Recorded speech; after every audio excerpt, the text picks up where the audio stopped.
Hi, friends. I'm Lauren. And I'm Katie, and welcome to Okay, But Did You Know? A podcast where we talk about the TV and media that we love with a friend who's never seen it before. Today we're recapping and chatting about Once Upon a Time, episode 204, The Crocodile. This episode aired on October 21st, 2012. It was written by David H. Goodman and Robert Hull, and was directed by David Solomon. Now, before we get into our recapping and chatting, here is a synopsis for the episode. In the Enchanted Forest some time ago. Home after a day at work, Rumple returns to find his wife Milah is still at the local tavern. After he goes to collect her, she says that she wishes he'd really fought in the Ogre's War, rather than become the town coward, and she wishes to see the world. The next day, Rumple discovers that the pirates that often port nearby have taken her with no hope to get her back. 12 years later, after Baelfire fell through the magical bean portal, Rumple encounters these pirates again, and Milah is very much alive. Angered by how she left him and their son, he rips out her heart, leaving her love Killian alive as a reminder. However, he still does not have the bean he requires to go after Baelfire in the end, and Captain Killian Jones now goes by a new moniker, Captain Hook. In Storybrooke, afraid that he's still the man he used to be, Belle leaves Gold in search of a life of her own. Her father hired a man to find her and bring her to him so that they can be together, but when she admits that she's still with the Dark One of her own free will, he decides that the only way to separate them is to make her forget everyone, and attempts to send her across the town line. Gold, David, and Ruby are able to track her down before she can lose her memory, but in the end, she chooses her own life, and takes over as the caretaker for the library. And in the Enchanted Forest today, Hook hadn't come over in the curse, and in the Enchanted Forest, he appears to be in cahoots with Cora to get them back to Storybrooke, so that she can reunite with her daughter, and he can skin his crocodile. I have thoughts. So do I. I also have thoughts. Let's start with some of yours. Well, of course I have to start off like Belle. Yay. I mean, God, she's beautiful. She is so pretty. She's so pretty. And then I also wrote, is that Hook? I see the appeal. So very bisexual of me to immediately go, ooh, Belle. Oh, he's cute too. Like, very much of that. Yep. Still bi. That would be a one Captain Killian Jones, played by Colin O'Donoghue. And I have a little bit of IMDb information for him because I feel like I haven't really kept this a secret. He will continue on with the show. He's going to be a series regular by season 3. I'm okay with this. He's very much sticking around, Mr. Captain Killian Jones. You knew this was coming with me. I know, I absolutely did. I knew for a fact. Because, okay, I told you, there are very few actors where I'm like, about, men. It's Josh and him. Yeah. Just them. Just them. Just them. Well, Sebastian Stan. For you. Colin he also just seems like a very nice person. To watch him in interviews, he just seems very jovial. They all have a great relationship on the show, and he's got I think they dye his beard. I think because I think he's got dark hair, but he's Irish, so he's got ginger beard kind of a little bit. And everyone just makes fun of the guy liner because they have to. Cause it's hilarious, and it actually gets darker as the season goes on. I think at one point they just go is this too much? It's never enough. Never enough. Never enough guy liner. So Colin is an Irish actor. He's also a phenomenal singer and musician. Some notable works of his, other than his eventually 130 episodes of Once Upon a Time. Because he's in through the end of the show at this point. He was a voice in the TV show Troll Hunters on Netflix. I've never seen it. It's popular to my understanding. He was in a National Geographic show, The Right Stuff, which was about yes. It's about astronauts, I think. Yes, I think I've watched that with my husband. And I love documentaries, docuseries. Mm-hmm. We love National Geographic. We watch a lot of that kind of stuff. I think I know what you're talking about. I think I've seen it. Okay. Yeah. He, as we mentioned in previous episodes, he was in one episode of The Tudors where he acts opposite Sarah Bolger. And pertinent to this podcast, I found out, he's apparently in one episode of The Great North. Ooh! I haven't finished The Great North. I don't know. He's apparently the voice of Dr. Callahan. I don't know. Well, as soon as I'm done I've never seen the show. Binging BoJack Horseman for the first time ever, I will have to go and finished. I've never finished The Great North, which Okay. The Great North and Central Park are, I know Bob's now, sorry, are both also created by Lauren Bouchard. They're still the same. Yeah. Like, they're Hmm. all three made by the same people. Yeah. I've only ever finished Bob's Burgers and continually rewatch it. I've never finished The Great North and Central Park, and I feel like a fake fan. As my moderators would As say on lives, fake fan. I'm like, fake I always fan. say they have rights to make fun of me. It's fine. I do too. So I'll have to go and find him. I'm gonna have to go and find him and see what he sounds like on Yeah, that. because his Irish accent, he apparently did try to use the Irish accent with the accent with the audition. I don't really think an Irish Captain Hook really works. I did write yay an accent though, because he still has a little bit Yeah. of one. Oh yeah, he's definitely British. His voice also, he's very also good with his voice. He'll alter, depending on like what part of Killian's timeline we're on.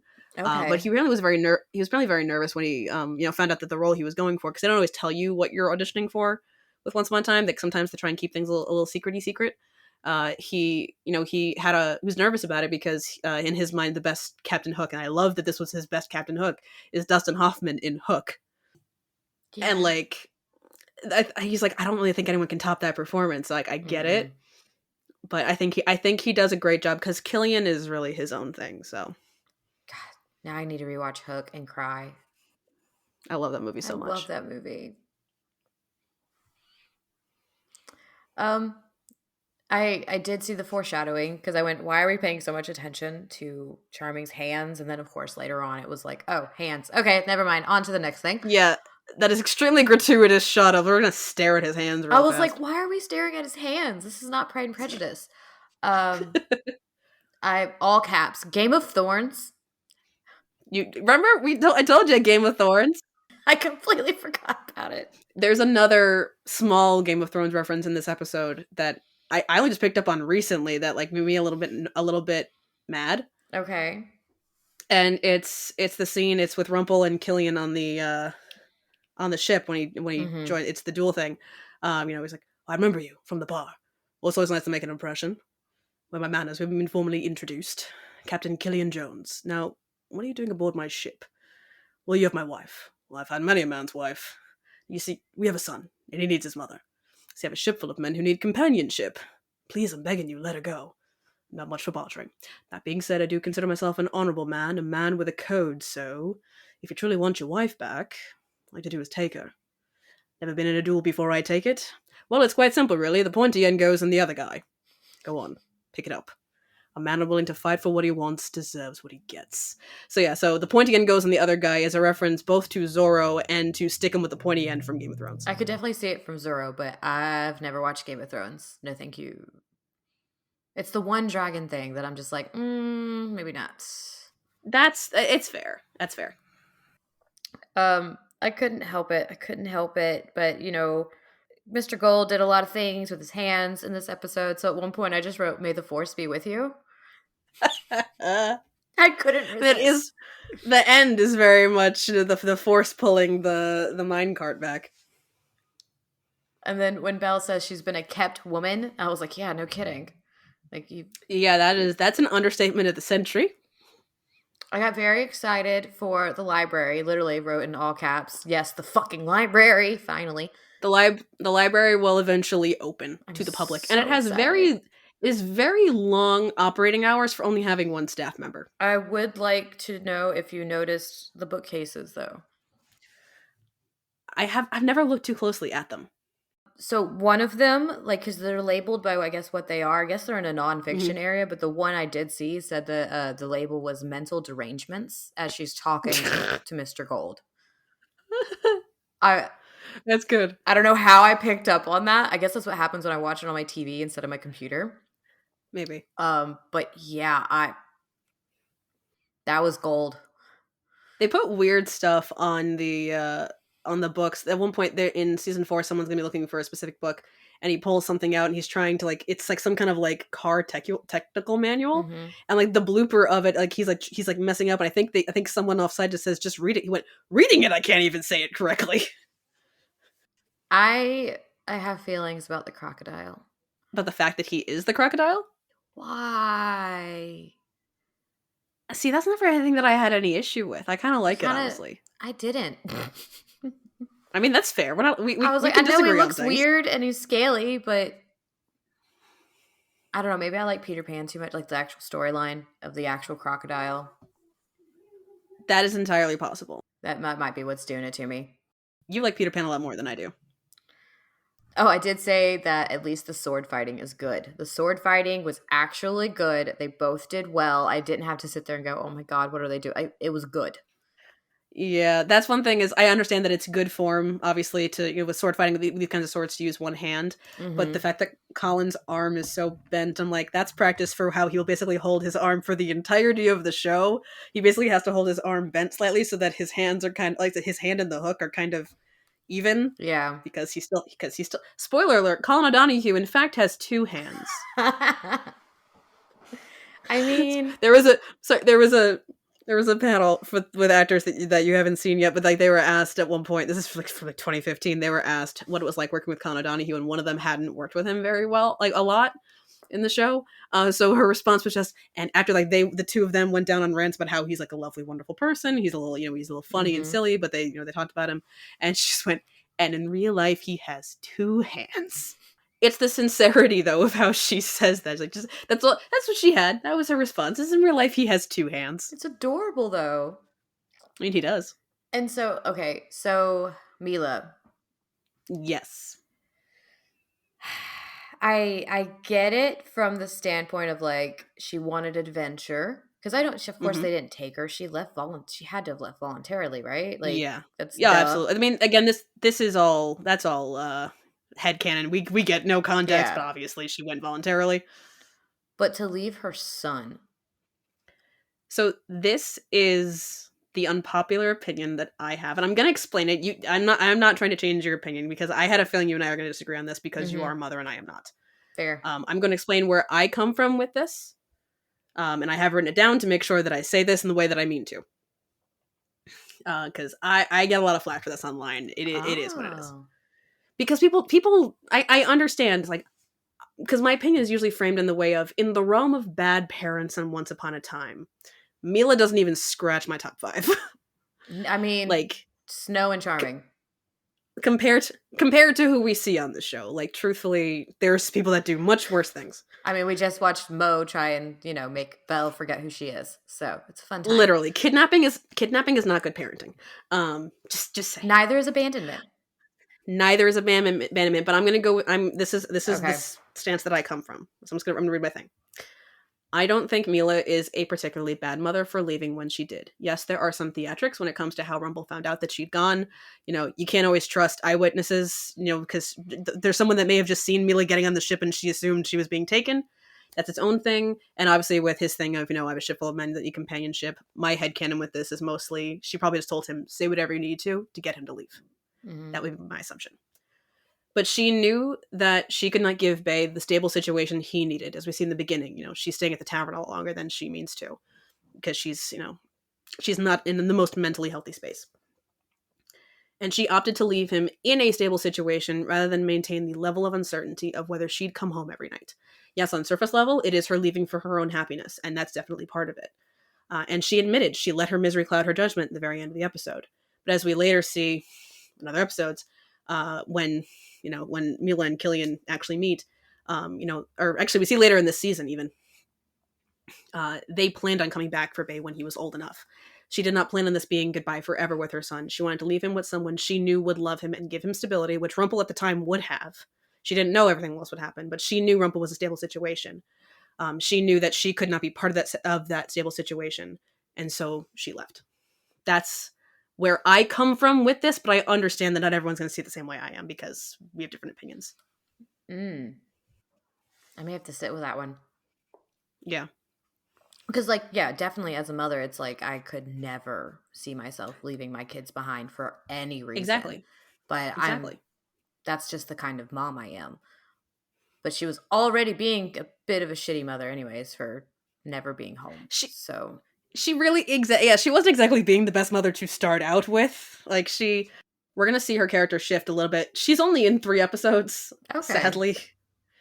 So the fact that I have strong opinions about her for how little the show she's in, I admit that's odd. Most of it has to do with fandom. Most of it has to do with the fan fiction that my friends and I wrote that involve her character. Like we built, because again, she's another character that I have to remember what is actually from the show and what did we come up with. Because I don't remember anymore because there's so little of it to go off of. And I also understand the bias that I am very biased towards her because I love Rachel Shelley, the actor who plays her. So there's that. Also, So, I hate Rumple. So there's also that. I mean, I didn't exactly feel horrible for Rumple because then he's still screwed up and has, loses his son too. So, I mean, no one's the good parent in this situation. Even he ends up doing something horrible, becoming the Dark One. Yeah. But of course, her leaving leads to that. So. Exactly. Well, we will see. There is a prophecy coming. Okay. In 10 episodes. Yeah. Where he's going to hear the words, your actions in this situation, your actions, he's in the Ogre's War, so your actions on the battlefield will leave your son fatherless. He assumes, usually when that comes up, he assumes that means he's going to die in battle. So he does other things. So that's her thing of, we'll find out what happens and why he leaves the Ogre's War and why Milah is kind of so betrayed by that action and everything else. Rumple has done a lot that at this point we have not seen. Well, he's so freaking old. That's why. He's had plenty of time. So much. Honestly, even more so than, now that I'm thinking about it, more so than what happens in what we see in Manhattan. I think a lot of this has even more to do with what we see happens in season 5. Okay. I think that might even have a bigger effect on her character. But again, she's only in 3 episodes, so like. But she's still not even though she's only in 3 episodes, not really a minor character when you're the ex-wife. True, but this is my thing of when Bae says to Rumple in 108, you told me she was dead, and he says she is. To him, he may have assumed she was dead based off of this encounter, but ultimately she's dead to them, whether she's alive or not. And like, I do get it. I do get escaping from that, and it's kind of hard to take your kid onto a pirate ship. A little bit, yeah. Just a little bit. I would have been like, okay, we're gonna be pirates. Like, what kid wouldn't love that? Right? Maybe that's how I'm a shitty mother, but that's okay. But I'm gonna have to sit with that one. I can't say. No, that's fair. Like, let me sit with that one. That's totally fair. I'm not saying that as an. Oh no, I know. This is the thing. This is the thing that I said that I had a feeling you and I were going to disagree on because I know where I come from, and I've also had more time to think about this. Yeah, I need more time to think about it. I think. Yeah, that's fair. Because I've only gotten this bit. Yeah, you have 1 episode. I have 3 episodes. Not that that's a whole lot more, but I have more context also with what has happened with Rumple and all of them in the interim. So yeah, I will get back to you on that. I'm sorry to anybody who's like, damn it, we wanted an answer. But no, I really do. Like, I'm sitting here like, oh man, like you have some great points. And in the situation, no one's a good parent. I think, Rumple had that little bit of time after she left where he was like trying to be a really good parent to Baelfire, but probably not going to last that long. No, I'm with you. This isn't everyone's the asshole kind of situation. Yeah, it really is, because then it's really hard watching all the family dynamics of this show, which we didn't really see much of. We just saw their portion, which like no one was a good parent. No one was a good parent, because then you go on to Mo just being like, all right, you're going to go forget who you are because I want you away from this person. Like, dude.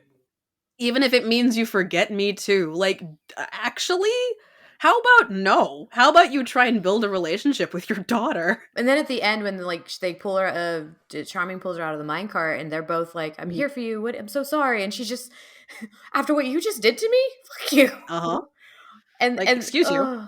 But then we get to the freaking end, and he gives her the freaking key, and he starts talking, and I'm like, no, shut up. And it's watching her be like, have you ever had a hamburger? Shut up, Belle.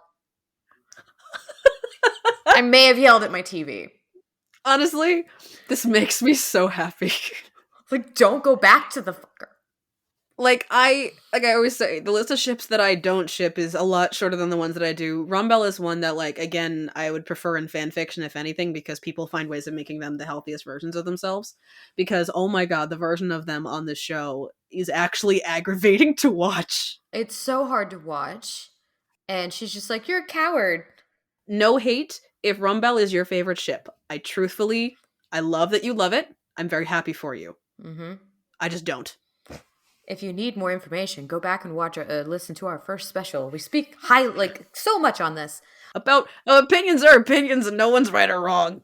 I want to know who placed those signs, though, in the library, though, because watching her have that discussion with Rumple, and I'm like, my brain's melting. I'm angry. Mm-hmm. And then I look up, and all I see is, like, the list, like, the ones. And the only one topics. I can really get out is the mental derangements, and I'm dying. Yeah. Perfect timing. I love that was Smee the whole time. How I didn't pick up on it until the freaking end made me very angry. I was like, I should have picked up on that. The hat and everything. Like, how did I not see that? Yeah. And then of course seeing Cora and Hook being like, oh, okay, here we go. But all I wrote on that was, why is the end of this episode the best part of this episode? Guess it has Cora in it. Because it's Cora and Hook. But no, it was. Cora and Hook. I was so angry through so much of it because I'm like, okay, these parents, like Milah and Rumple, don't like either of them right now. They're watching Mo be such a dick to Belle. I love Belle. The brightest part was like, okay, that's Hook. And library. Like, I was so angry. Ooh, library. Ooh, library. Yes, I mean, with my home library just behind me. It's fair. Yeah, this episode, it's got this one. I'll admit, this one gets extra points in some categories when we do our stats later because Milah is just in it. Because like, this is more with me getting to fuck with you. She's only in 3 episodes and she dies in 2 of them. And I'm not gonna actually, I might tell you. You might know why that works by the end of this episode, depending on how some things go. That's all I'm gonna say. Okay. But yeah, she dies in, that's so vague. She dies in 2 of them. But I'm very personally biased. I love doing this to you. I know you do. You and my husband should hang out. I'm very personally biased towards Milah. I mean, Eggs. I have one of the friends that I still talk to on a semi-regular basis is the person who wrote as Milah. So like, she's someone that I've known for at this point probably close to 10 years. And we just, there's that aspect to it. Additionally, so Rachel Shelley, who is the actor who plays Milah, one of her most notable works is in the role of Helena Peabody from The L Word. Oh, I haven't seen that yet. While that is a show that has not aged well at all, and the reboot is somehow just as bad. Really? It's still not great. They do fix something. It's almost like they fix the wrong things. Sounds accurate. Yeah. Her character, ironically, was the daughter of the character Peggy Peabody, who was played by Holland Taylor. I don't remember if they ever explained why she has a British accent and her mother doesn't. I think maybe she grew up with her father. Maybe the explanation is she grew up in England with her father. I don't know, but they didn't make Rachel Shelley do an American accent, and I'm okay with that. Oh, God. And like with her character on the L Word, she came in as a villainous character. Like she was meant to put a wedge between Bet and Tina in that bit. Which half the fandom doesn't care what happens to Bet and Tina, so sure, do whatever you want. But after that, they brought her into the friend group and made her a main character and made her like a real member of the friend group. And they did it in a very organic way. So I think, which I'm very happy with the way that they kind of evolved her character over time. She's subsequently after the fact, like nowadays, she's also does a lot of work with Diva magazine, which is a magazine in the UK for the LGBTQIA community, predominantly queer women and non-binary people. And she also hosts the magazine's podcast, Gotcha. Pod Diva. So like, it's all coming together now. I am very personally biased when it comes to just staring at Rachel Shelley on my screen. It helps with the pirate costume. Yeah, so when she's dressed like a pirate queen, I'm just like, I'm weak. It's fine. It's not fine, but it's fine. It's great. So some fun facts about this episode.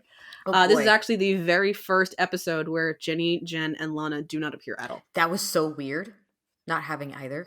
They're not in it at all. For all we know, they may be in like the full episode because like they write and film 60 minutes. But ultimately what shows up is 42 minutes. I think it was Jen that put this in one of the PaleyFest events when they're talking about something. She's like, "This is why we have a hard time talking about things because sometimes we're talking about something that we think happened, which did happen, but then unhappened. Like, it's the way she describes it like that. Because, like, when it's part of the story, it's part of the script, but ultimately it's not in the original show. It's not in the final product, really.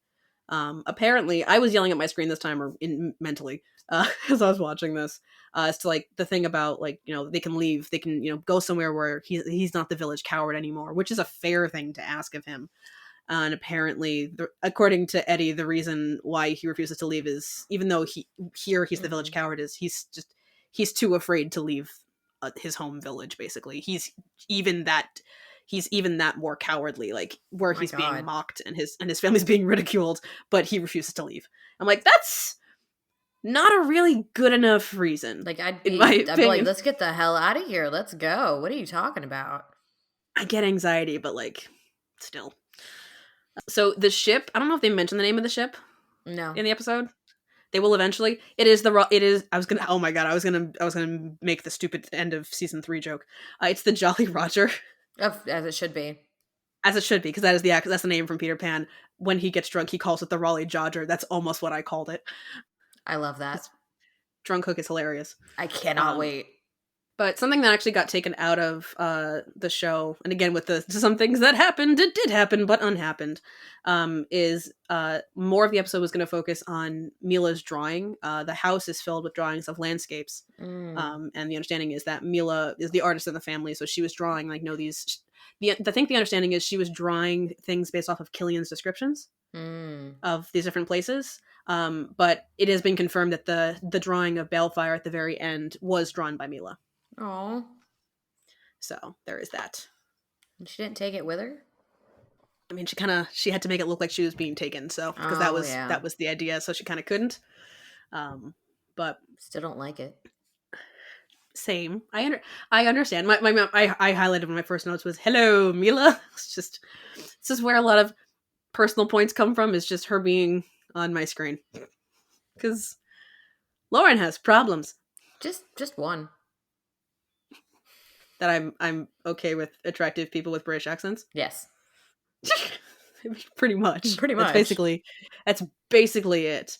And I'll admit, I think I've found another actor's voice that I think does for me what this voice does for you. So okay. I think I understand it to an extent, but so there's that. Just calling me out. You and my girlfriend, it's hilarious. I showed the other person's voice to her, and she listened to it. She's like, yep, that's the same thing. I'm like, okay, cool. Good job. I also spent most of the episode yelling at Belle. She deserves agency at this point. She deserves much. She deserves the chance. Truthfully, the only person, I think, this entire episode who offered her real agency was Ruby. Yeah.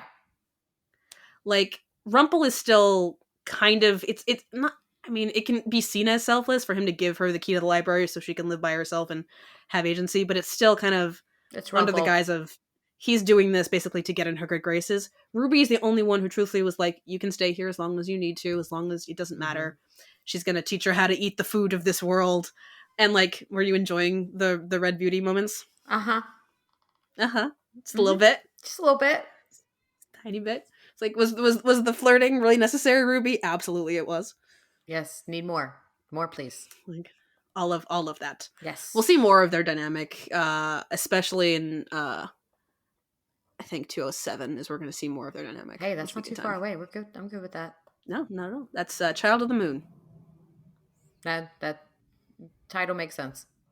A lot of Red Beauty in this one. We'll see more, obviously, as the show goes on ish. We don't get as much of them as we should, but ultimately, I do feel like the two of them would make. I think Red Beauty, in my opinion, makes for the better Beauty and the Beast retelling. Like, ultimately, it does, because you have the same aspect of learning to love yourself. Ruby's going to have a hard time kind of accepting certain things in upcoming episodes.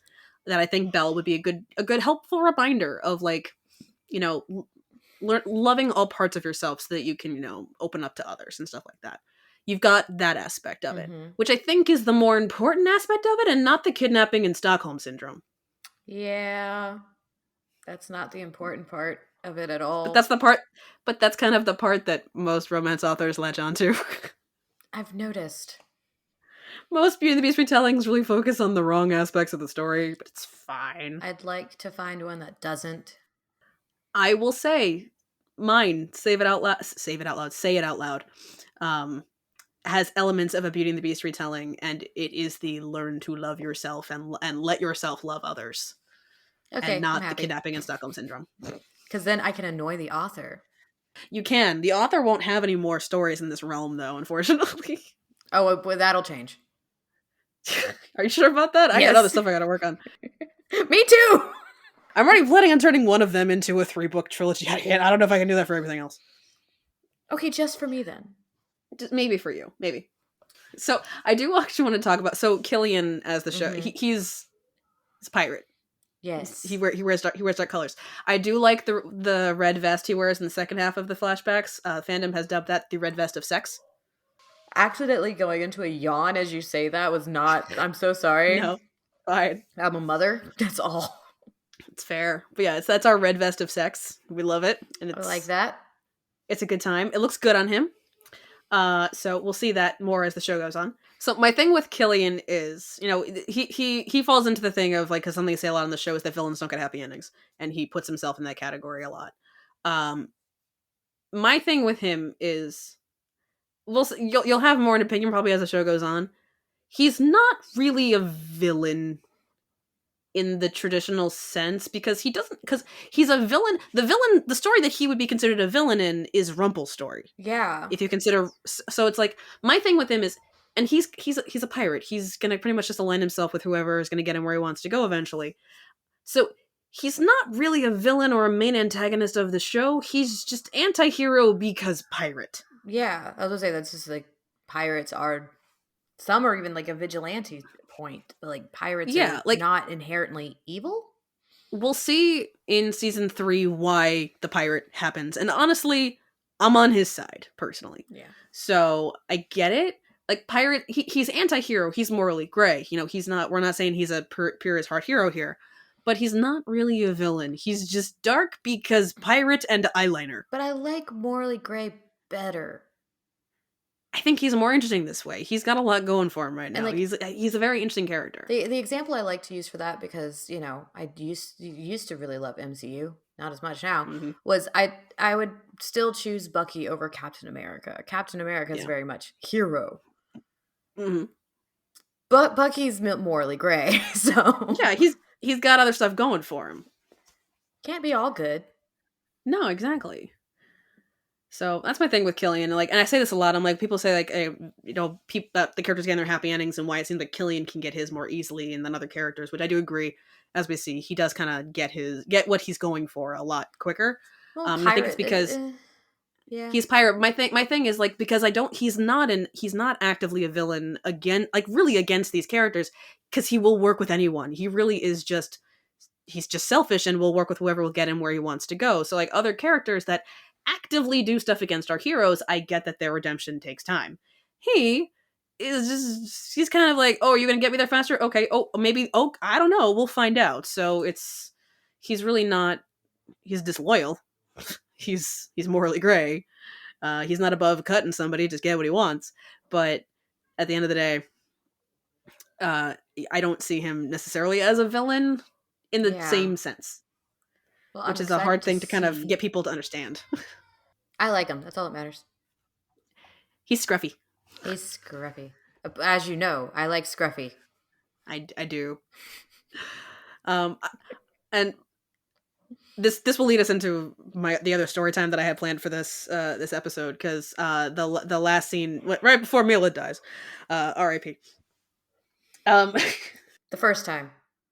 Yeah, the first time is another one that I have memorized, and I realized that when I do it myself, I make her a lot angrier than she actually is on the show, because, like, I realize, like, it's been a while since I actually watched the scene and listened to it, because listening to it and me dubbing myself over it are two different things. The one that starts with, do we have a deal? Can we go our separate ways? Do you mean, do I forgive you? Can I move on? Perhaps. I can see you are truly in love. Thank you. Just one question. What do you want to know? How could you leave Bay? Do you know what it was like walking home that night, Rumple, knowing I had to tell our son, please, that his mother was dead. I was wrong to lie to you. I was the coward. I know. You left him. You abandoned him. There's not a day that goes by that I don't feel sorry for that. Sorry isn't enough. You let him go. I let my misery cloud my judgment. Why were you so miserable? Because I never loved you. Like, I think I make that last line a little angrier than it actually is in the show, but that's just the way that I've just conditioned myself to do it, and here we go. But I feel like I've recited enough scenes. I wanted to tell you kind of where this started, basically, and like not just like the start of like the TikTok series, because that was just based off of a meme, but like the realizing that if I listen to something enough, I will just memorize it. Yeah. Because that's what it is. So I think I might have mentioned on this on the podcast a couple times that I took a radio and TV performance class in college, because that's the kind of thing that my college offers. And so not the semester that I took it, but the semester before, when my friend took the class. And I mean, we had the same assignment, but she asked for help with this. There was a monologue assignment, and she came to me and she asked if there was a Once Upon a Time monologue that I thought would be good for her to use. If there was a character with an accent, even better, because you get extra credit if you use an accent. So I found a really good one from season 4. I know at this point she wasn't caught up all the way, so I was like, "Are you okay with spoilers?" She's like, "I'm not gonna watch this for forever. It's fine." So it was a pretty long monologue. I want to say the entirety of it uncut is like probably like a good 4 or 5 minutes. It only had to be about 500 words. It didn't have to be that long. So I helped her. I transcribed it from the episode. I helped her edit it. I helped her pare it down to the right length. I helped her practice it. And it was a lot of repetition, and it was all of watching her do it and match it and listening to things like that. And just kind of through that rhythm and repetition, I memorized the monologue myself. Did I need it? No.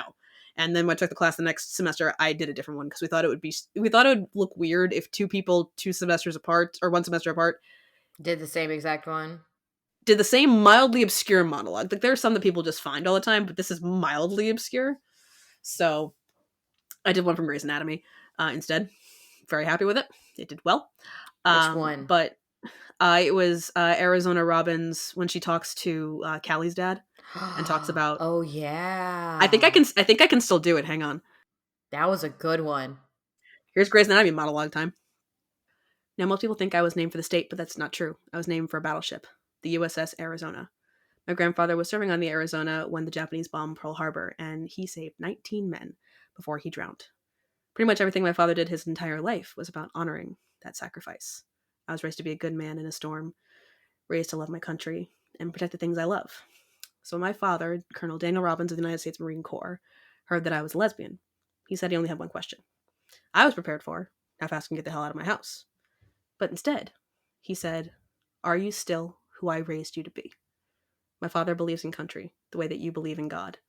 My father is not a man who bends, but he bent for me because I'm his daughter. I'm a good man in a storm. I love your daughter. And I protect the things I love. Not that I need to. She doesn't need it. She's strong and caring and honorable. And she's who you raised her to be. There is no reason why I should have that memorized anymore. At all. None at all. But yet here we are. But the thing is, with it, like, what it is for me is I learn these the same way that I memorize songs. You know, it's repetition, but then you also add on rhythm or tonality, which is why when I do them, it's a lot easier for me to do them in, you know, with some kind of vocal inflection. I'm trying to match the actor's inflection, or I'm trying to match the rhythm of some kind. It's much easier to, that's the way my brain processes these things, is it's like a song. So that's where that comes from. But it was a great class, though. Like, truthfully, like I joke, you know, I say, like, of all the things I took in college, I took the most hard skills out of that class. That teacher, though, is one, like, that's very helpful for this podcast. Is he's the one that kind of helped take away, like, the ick when it comes to hearing your own voice, because if anyone ever wanted to make their own podcast, get used to listening to your own voice constantly, all the fucking time. You have no choice, because you have to edit this. You cannot. These go through editing. What you hear is not what started. Nope. I volunteered to help something in that class. I were doing something. I think we were showing, like, you know, that make sure you're, like, the right distance away from the microphone or something like that. And he played it back, and I started to cringe, and he's like, "Okay, wait, hang on, what's going on here?" And I'm like, I don't necessarily like hearing my own voice played back. And he's like, "That's how you sound to us. Like, that's what we always hear. It, like, so, like, you can be upset with it, but he's like, at the end of the day, that is what we sound like. That's what you sound like, and it doesn't necessarily serve you to not like it." I don't know what. I don't know what it is about the way he phrased it that just clicked something in my brain, and I've just never had an issue hearing my voice back ever again. I've done it before, having to edit my own voice so much that I Yeah. just got used to it, and it got to the point it's just like, that's just what I sound like. You get used to it Yeah. after some time. And now after Hmm. editing, 40 something episodes between the two of us, Yeah. almost 50, like, no, yeah, it's not that bad. It's not. It's not. So, but yeah, that's our podcast advice. Get used to your own voice and what it sounds like on recording because the way physics of our ears work, Yep. it's gonna sound different. I did have a moment of yelling at the screen. I was like, okay, as a fairy tale nerd, it's cute that Belle gets a library. Mm-hmm. But as someone with a library degree, you can't just give someone a library and call them the librarian. That's just not how that works. But Like, fairy tale wise, Belle would be the most qualified. I mean, yeah, she would. I'm not disagreeing with this, but like, I have a master's degree. They're from fairy tale land. What do you want? I'm gonna do what everyone else does, put real world logic on this fairy tale show for no fucking reason. No, because I'm not allowed to. That's what I'm doing here. But to our very last scene, as you were saying before, about Hook and Cora and how that was kind of the best scene of the entire show. I do love how it just goes, sparkly dirt. Wonderful. Which I've is got a jar of dirt. I've got a jar. I've got a jar of dirt. That's all my brain thought of. Exactly. But like, this is also me just going like, Hook and Cora kind of have no right being that hot next to each other, and I definitely have problems. And that ship is called Captain of Hearts. It's a ship? Everything's a ship. Captain of Hearts. She steals hearts. That's what she does. Interesting. She rips out hearts. Okay. That's my thing. I'm gonna stop there. Do you know what my brain's doing? You already know. I can see the wheels turning, but this is a thing that I am. If you have theories, I am not confirming them. No, that will be later. So what did you score this episode? Truthfully, do not feel bad. This is a low score for me. It's not as low as yours, probably. Plot 7. Like, I liked the Hook stuff. I did. I liked that aspect of it. 3 too many shitty parents. Yeah, I think so. 3 too many shitty parents. That's fair. 3 too many.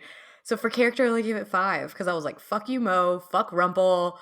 Like, all of this. I'm like, so many people just had me so angry through this whole episode. And the characters there were no redeeming qualities across the board. Mm-hmm. Just none. No, that's absolutely fair. But then somehow my personal's an 8. Mm-hmm. I'm gonna just chalk that up to pretty people. No, that's fair. So it's a 20. Yeah, so mine is very, very similar to that. So we'll go high and we'll start at the highest part and go down. Mine's also an 8 for personal. It's because it's Milah and Hook. Like, Milah and Killian, their ship name is Million. I like it. It's a good ship name. It's Rachel Shelley has graced my screen as a pirate queen, and I like this. Basically, that's all I got for that. Moving on. Character is a 6, because again, no one is good parents in the situation. No one is in the right. No one is doing things well. But I mean, there is character growth. We get some character off of Ruby. Maybe that's why it's got 6 points. Is because we see that she still has her wolf skills and allergies. And it gets a 5 for plot because like this really doesn't move the plot forward at all, except for in that very last scene of they're clearly plotting something and they're working together. And they had to give us backstory. Yeah, well, because this episode is pretty much all backstory with, and to be fair, season 2 doesn't have a whole lot of space to have character filler. Like the way they structure things, there's not a lot of space for character filler, and yet that's what we have here, really. Mm-hmm. Because there's really Storybrooke has no plot whatsoever, and the backstory is the backstory, which is sometimes plot relevant, but in the grand scheme of the Dark Curse casting, it's a little plot relevant because he did try for a bean and it clearly didn't work. So, and I mean, this all happens 200 years before everything happens anyway. So, because there's Killian, going off to Neverland because he now wants to have, as long as he needs to figure out how to get his revenge on the Dark One. Mm-hmm. And you don't age there. And yeah, exactly. You don't age there. So something about the way he says Neverland just scratches an itch in my brain. Can't fully be Oh, I explained. loved it. I So like good. Peter Pan. So Yeah. So you texted me earlier that you think you know who Henry's father is, and I told you. I originally I said if you figured out by episode 6, I'll confirm it because I think by then you've got all the pieces. But I'm curious to see if, based off of what we have up until now, I will confirm it if you're right. So who do you think is Henry's father? is it Baelfire? Baelfire is Henry's father. Okay. So now that lovely little scene that I had to swipe away from very quickly. For reference, I've talked about this before to Hmm. everybody, where we started this and I was still in season 1, and so I have to do everything I can to not make Once Upon a Time stuff pop up in my algorithm. Swiped very quickly, but all I heard was Charming said, "So, was it Rumple or Rumple is It's so what she heard was so Rumpelstiltskin is, and then she No, is swiped away. Henry's. I heard Is Henry, Henry's, yes. Is Henry's, yeah. So that's and I what she heard. swiped. So to finish that sentence, and because that scene is fucking hilarious, honestly. That's from 214. So Rumpelstiltskin is Henry's grandfather, apparently, but I'm his grandfather. You can have more than one. Oh, I can't And wait then for he that. keeps going. He keeps going with. He's like, so his step grandmother is Regina, the evil queen. Actually, his step great grandmother, and she's also his adopted mother. Oh, it's a good thing we don't have Thanksgiving, Arlan, because that dinner would suck. Ugh. Or maybe this will mellow everyone out. Which, spoiler alert, Snow White, it did not mellow everyone No, out. I don't think that would. So is that the guy that was in Manhattan? Yes, that Okay. Neil is okay. So now that we've done this, I can now mention the quadfecta ship that I wasn't saying before. Thank you. Because so if you listen to our special a few months ago, I was talking about which was recorded very close to this. I mentioned the ship war quadfecta. You still don't know who Outlaw Queen is, but the one that I No. couldn't mention was Swanfire. Swanfire is Baelfire. Oh, Baelfire. That's why I couldn't say it. that's going to be interesting. I'm really excited to see how that goes. That's Tallahassee. That's episode 6. So Okay, that's why I said by perfect. episode 6, if everything is together, Ooh, I did then it early. you well, I think you might have had the leg up with the half spoiler, but I really do think by now all the pieces are there with how much they mention Baelfire being missing. Because that's the thing, and Yeah. I'll go more in And with depth to this portals. probably in the portals. I'll go more in depth to this when we get to the episodes. But really, apparently, once we saw basically once we knew that Emma lied about Henry's father and that Baelfire was left the Enchanted Forest, people were suspicious. But then when it opened with a random man in New York City, people were like, "That guy's Baelfire, and Baelfire is Wow. Henry's father." So much so that the writers almost changed their minds. Damn. But ultimately they're like, "Nope, this is the story we're going to tell, so we're going to keep it like this." But I'll go more in depth into that Eventually. when we get to 214. But yes, Baelfire is Henry's father. Can they not produce with people not from the Enchanted Forest? I mean, they can. It's interesting because everybody is connected. Well, that's kind of the thing. That's why I say the family tree is basically a wreath. It really, really is. It Because, oh basically my God. is. So it's a good time though. But So now we're just waiting for Baelfire to come in. yeah, now you're gonna see how Baelfire is gonna come in. And I had a thought. Where did it go? I really, really hope I hope Baelfire just gets a nice good punch in. Thank you all for listening. Join us next time when we discuss Bob's Burgers Season 4, Episode 1, A River Runs Through Bob, and Episode 2, Fortnite. Don't forget to like, rate, and follow the podcast wherever you listen so you can be notified every time we publish a new episode. And follow us at OBDYK_pod on Instagram and TikTok. This has been an episode of Okay, but Did You Know? A TV and media podcast. It was hosted by Lauren and Katie and edited by Lauren.